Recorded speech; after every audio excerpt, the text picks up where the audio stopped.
Hey there, Lincoln here from boacademy.org. Today I'm going to talk to you about SoFi. SoFi is a one-stop shop for high earners and other individuals to go and save their money, spend their money, invest in the stock market, buy a home with a home mortgage, refinance their student loans, get a personal loan, get a credit card, refinance their car loan, and so many other things, including tracking their entire financial situation and health. SoFi is one of my top investments.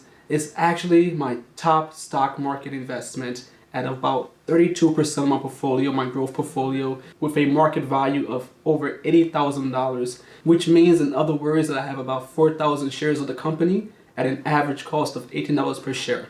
Suffice it to say, I am extremely bullish on this company.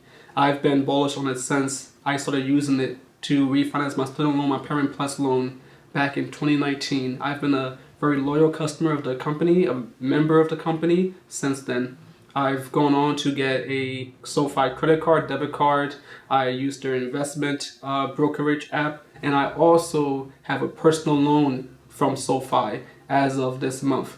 So again, I love the company. I believe in the long-term potential of this company. I believe that it's going to go on to be worth over $100 billion within the next 10 years and so much more into the future. And we haven't even discussed Galileo, their technology platform that other companies use, and their bank charter that they plan to get approved for within the next few years.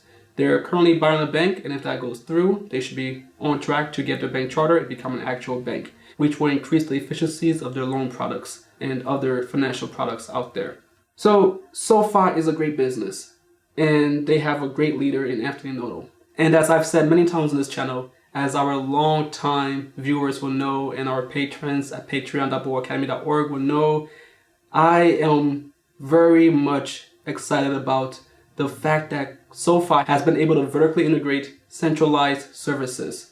And that is what I believe is their greatest advantage over the competition.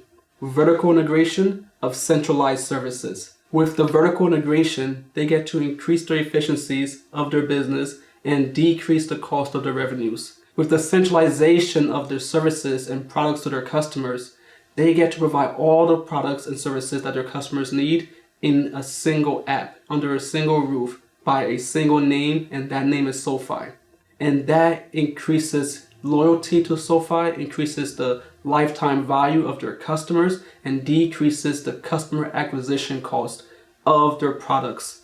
And that ultimately means that over time, the cost of their revenues goes down because they can just upsell their products to their existing members, their existing customers. And we've seen this play out very well with their home mortgages, wherein 65% of their customers in 2020 for their home mortgages were existing members of their app, people already in the ecosystem. That's the value of vertically integrating centralized services. So I say all of that just to make it very clear that I am extremely bullish in this company, and for those reasons, I'm investing in it for the long term. However, as investors, especially as long-term investors who are exposed to long-term risk in the business, we have to be aware and be very cognizant of the risk of the business. So today I want to talk to you about the greatest risk to SoFi's business and long-term potential. And it may not be what you expect. So as we go forward, I want you to keep in mind all of the things we just talked about, all of the services that SoFi provides, and the value of those services to their customers, and why it's important that they do all of that, and why all of that sets them apart. So now let's talk about the risk, the biggest risk to SoFi's business. As a customer of SoFi for over 2 years now, I've been able to see the progression of this company, and I've been able to use many of their products and services. For the most part, I love them. I love what they're doing. All the products are so well done. However, this brings me to the biggest risk to SoFi. The biggest risk to SoFi will be their ability to execute on all of these products and do it as well as and better than the competition across each of these segments of their business.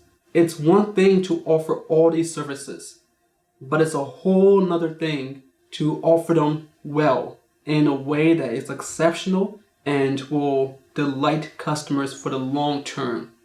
So just to give you a quick example of what I'm talking about and help you understand where I'm going with this. Take Android and iPhones for the example, our first example. Android has a wide array of offerings for their users, but then there's Apple, who has a smaller array of offerings. However, the iPhone does what they do better than anybody else, which is why their users love them so much, and there's such a high loyalty to this company, higher than any other company that we've ever known. Their customers will stand in line for their products for days just to get their hands on these products, these iPhones. And the reason people stand around for all of that is because Apple builds these products so well that there are minimal, if any, defects. All their apps work seamlessly, and their user experience is just delightful, so well done. So their users fall in love with it, and they wouldn't even think of switching to Android, even if Android offers all these other services and features. Because they know that Androids, although they do all those things under one phone, they don't do each of them well.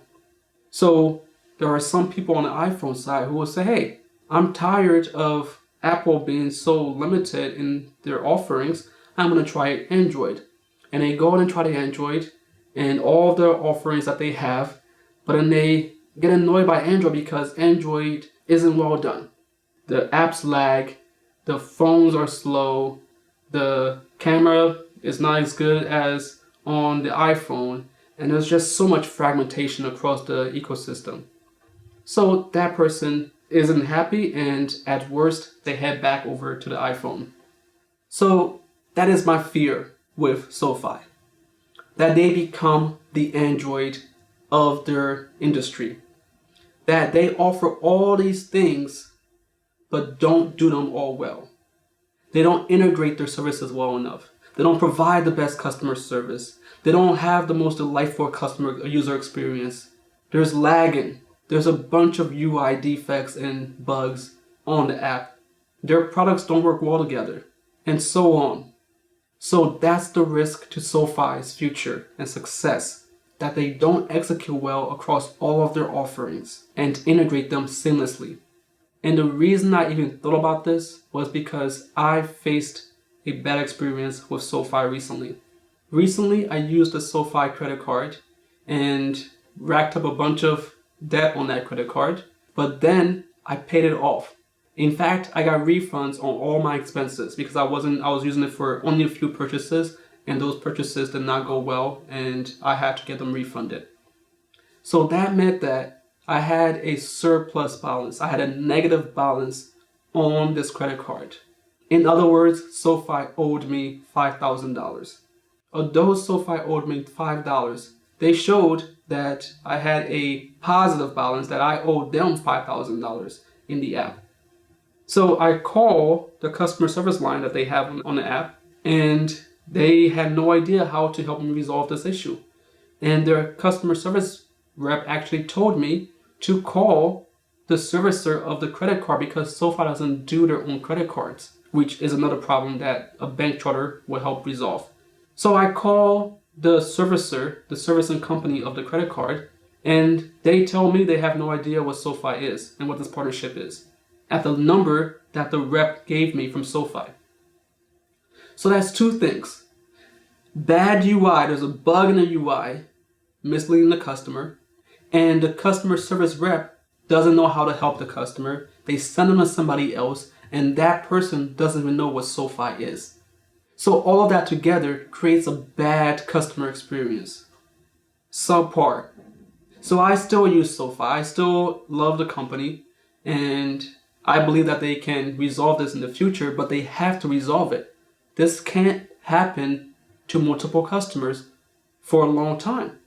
I don't know when they will resolve it because I told them that this issue occurred to me over 2 weeks ago, and the issue is still in the app.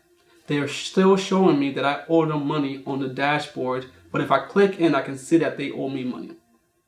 So there's a discrepancy between their UIs. This might seem like a small problem at first, but if you continue to do this to the customer across the whole ecosystem in what seems to be minor places, it all adds up. And customers start to resent the company and start to realize that this awesome app that is a one-stop shop is more like Android than an iPhone, is more fragmented and more buggy than a seamless, delightful iPhone. And customers start to leave the app, and the one-stop shop stops working. And this is one of SoFi's stated risks. I'd read through 55 pages of the risk factors section in their SEC Securities and Exchange filings for their SPAC merger of IPOE, and this is one of their top level risks. Let me actually read it for you.